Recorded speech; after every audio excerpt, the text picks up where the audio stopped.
In the summer of 1187 AD, the largest Crusader army ever assembled marched confidently across the scorching hills of the Holy Land. 20,000 knights, infantry, and the most sacred relic in Christendom, the true cross itself, carried at the front of the column like a guarantee of divine protection. They were heading toward water. They were dying of thirst. And waiting for them, on the black volcanic slopes of a hill called the Horns of Hattin, was a man who had spent 15 years preparing for exactly this moment. His name was Saladin Yusuf ibn Ayyub. The world would come to know him simply as Saladin. And before that July sun had set, he would shatter the Crusader Kingdom of Jerusalem so completely that the entire Christian world would go into mourning. But the Battle of Hattin was not where Saladin's story began. It was where it was always going to end.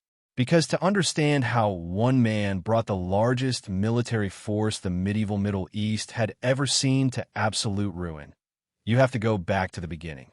To a Kurdish boy born in a fortress. To an empire that did not yet exist. To a vision so vast and so disciplined that it terrified his enemies and humbled his allies. Stay till the end, because the moment Saladin entered Jerusalem will change how you think about power, mercy, and what it truly means to win. Saladin was born in 1137 AD in Tikrit, in what is now modern Iraq, into a Kurdish military family serving under the Zengid dynasty of Syria. His father Najm ad-Din Ayyub was a capable commander, and from childhood Saladin was surrounded by politics, warfare, and the brutal mathematics of medieval power. But the young Saladin showed little early sign of the legend he would become. He preferred theology and polo to military training.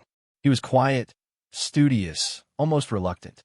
It was his uncle Shirkuh, a fierce and ambitious Zengid general, who pulled him into the arena of history.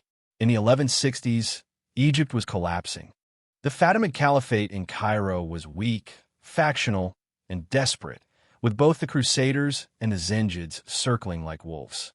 Shirkuh was sent by the great Syrian ruler Nur ad-Din to intervene in Egypt, and he brought Saladin along, almost against the young man's will. What followed was a series of campaigns across Egyptian soil that transformed Saladin completely. He watched, he learned, he fought, and he began to understand something that very few men of his age grasped, that the Crusader states could never be defeated by a single battle or a single army. They could only be defeated by a unified Islamic world, one that did not yet exist. When Shirkuh died in 1169 and Saladin was appointed vizier of Egypt almost by accident, the reluctant scholar stepped fully into the role that history had been building him toward. He moved with absolute precision. He dismantled the Fatimid Caliphate from the inside, brought Egypt back under Sunni rule, built a new army, reformed taxation, constructed hospitals and schools, and began the slow, patient work of turning Egypt from a prize to be fought over into a base from which to fight. Nur ad-Din watched him nervously from Damascus, sensing that the student was becoming something far more dangerous than any enemy. Then Nur ad-Din died in 1174, and Saladin moved. Within a decade, through a combination of warfare, diplomacy, strategic marriages, and sheer political will, Saladin had united Egypt, Syria, Mesopotamia, and Yemen under a single banner, the Ayyubid Sultanate. He had done what no Muslim ruler had managed to do since the earliest days of Islam. He had forged the fractured, rival Islamic world into a single coherent force, pointed like a spear at the Crusader states along the Mediterranean coast. The Crusaders were not idle during these years. They watched Saladin's rise with growing alarm, occasionally raiding, occasionally negotiating, always aware that the balance of power was shifting beneath their feet. A truce was broken in 1187 when the reckless Crusader Lord Reynald of Chatillon attacked a Muslim caravan, an act of such breathtaking arrogance that it gave Saladin exactly the justification he needed. He mobilized his full army, somewhere between 30,000 and 40,000 men, and invaded the Kingdom of Jerusalem.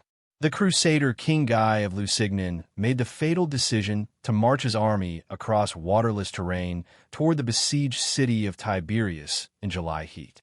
Saladin shadowed them, harassed them, cut off their water, set the dry grass alight around them, and drove them slowly, agonizingly toward the horns of Hattin.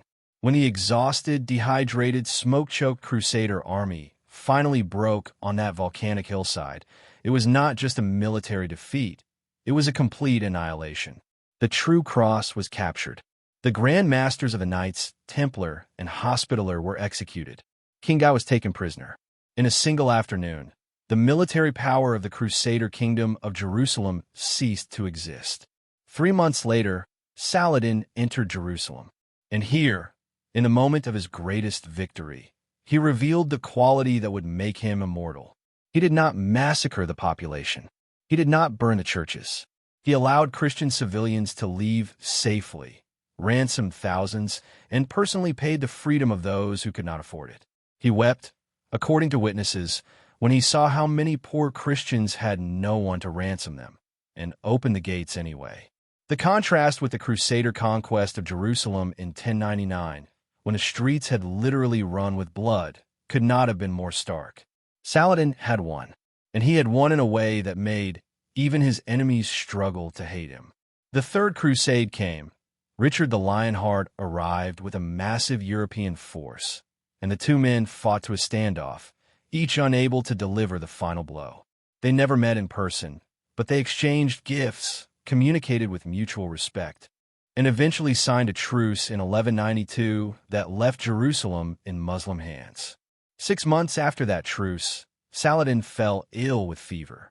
He had given so much of his treasury away to the poor that when he died in Damascus in March 1193, his estate contained only 1 gold coin and 47 silver pieces, not enough to pay for his own funeral.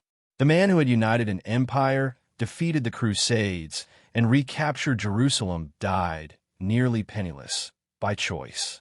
That is not the story of a conqueror. That is the story of something rarer and far more difficult to explain.